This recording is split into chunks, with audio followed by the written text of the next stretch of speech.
жақындап жатқан жайымыз бар енді. Бля, интрига болып тұрмын өзімде ше, не болады екен деп. В общем, жаңағы жерге келдік енді. Көкем өзіміздің гайд. Көкем 70-те. Мынандай ағаш пышақ алып аласың ғой, короче, непонятно қаяқта жүргеніміз. Білмеймін, мына не үшін кигізіп қойған ше.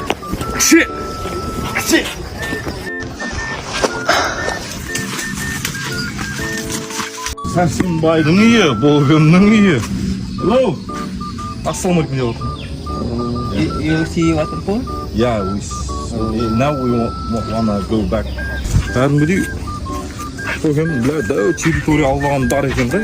Суымызды ішейік та, беш бармақ жасап күтіп отқан адам жоқ екен, сонымен көкемнен бір суын сұрайық та.